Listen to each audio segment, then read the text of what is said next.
আম গাছের এই যে কচি পাতা বের হয়েছে, এই কচি পাতা অবস্থায় আম গাছের কিছু পরিচর্যা রয়েছে। আর এই সময় যে পোকাটির আক্রমণ হয় এবং আক্রমণ হওয়ার ফলে যে ক্ষতিটা হয় সেটা সম্পর্কে আপনাদের জানাবো। তো এই যে দেখেন, এই পাতাটি একটু লক্ষ্য করেন, এই যে ভালো করে লক্ষ্য করলে দেখতে পাবেন এখন কিন্তু প্রচন্ড রোদের সময়, কিন্তু ভেজা ভেজা ফোটায় ফোটায় কি যেন পড়ে আছে ভাই, দেখতে পাচ্ছেন? এগুলা হচ্ছে আসলে হপার পোকার যে পায়খানা, এটা হপার পোকার পায়খানার কারণে এরকম হয়েছে না? হ্যাঁ, এটা ধীরে ধীরে কালো হয়ে যাবে। এই হপার পোকার পায়খানাটা কিভাবে আসলো? উপরে যদি একটু লক্ষ্য করেন, এই যে কচি পাতাগুলো দেখতে পাচ্ছেন, এই কচি পাতা যখন বের হয় তখন কিন্তু তারা এই কচি পাতার রস চুষে চুষে খায়। ঠিক, চুষে চুষে খায়। হ্যাঁ, এই চুষে চুষে খায় এবং সে তার দেহের তুলনায় 30 গুণ বেশি খেয়ে থাকে এবং অনবরত তার মলদার দিয়ে সে রস নির্গত করে, যেটি আপনাদেরকে দেখালাম এই পাতায় পড়েছে। তো এখানে আক্রমণ কম হয়েছে বলে এখানে 2-1টি পাতায় দেখা যাচ্ছে। আক্রমণ বেশি পরিমাণে হলে একেবারে পুরো গাছটাতে এভাবে পড়বে, যেটাকে আমরা মধুঝরা বা মহালাগা বলে থাকি। এটা কিন্তু আসলে মিষ্টি স্বাদের এই পায়খানার রস।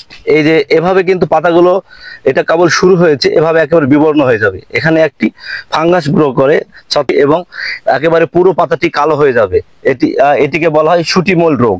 এই রোগ হওয়ার কারণে গাছ সালোক সংশ্লেষণে বাধা পাবে এবং গাছে পর্যাপ্ত পরিমাণ খাদ্য উৎপাদন করতে পারবে না। সে কারণে গাছটি দুর্বল হয়ে যাবে আর পোকার বংশ ক্রমান্বয়ে বৃদ্ধি পেতে থাকবে এবং মুকুল পর্যায়ে গিয়ে সেই পোকার আক্রমণটা অত্যাধিক হবে। তখন কোনো প্রকার কীটনাশক স্প্রে করেও অধিকতর লাভবান হওয়া যাবে না। তো এই হপার পোকা দমনের জন্য আমি শুনবো, আমার পাশে একজন বাগানি রয়েছেন, তো ওনার মুখে শুনবো যে আসলে আপনারা এই হপার পোকা দমনের জন্য কি ধরনের কীটনাশক ব্যবহার করে থাকেন বা কি ব্যবস্থাপনা নিয়ে থাকেন? আমরা আসলে হপার পোকা দমনের জন্য যে ইমিডাক্লোরোপিড জাতীয় যে বিষটা আছে, আচ্ছা, এটা আর সঙ্গে একটা ছত্রাকনাশক দিই। আচ্ছা আচ্ছা, এটা হচ্ছে ম্যানকোজেব অথবা কার্বনডাজিম। আচ্ছা, এগুলা দিয়ে মূলত দমন করেন। তো ছত্রাকনাশকটা কেন দেন? আপনার তো পোকা, কিন্তু ছত্রাকনাশক কেন দেন? ছত্রাকনাশক এই জন্যই দেয় যে ওই যে পোকা যেটা খেয়ে নেওয়ার পরে যে ওই যে একটা মানে কত জায়গা করে এবং রস যেখানে, এটার জন্যই মূলত আমরা ছত্রাকনাশকটা দিয়ে রাখি, যাতে ওখানে কোনো প্রকার ছত্রাক অ্যাটাক না করে।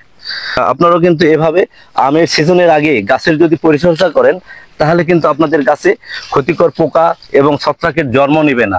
সেক্ষেত্রে আপনাদের সিজন টাইমে গিয়ে অল্প পরিচর্যায় বেশি লাভবান হতে পারবেন বা পোকা রোগবালাইয়ের আক্রমণ অনেকাংশে কম হবে। তো ধন্যবাদ সবাইকে।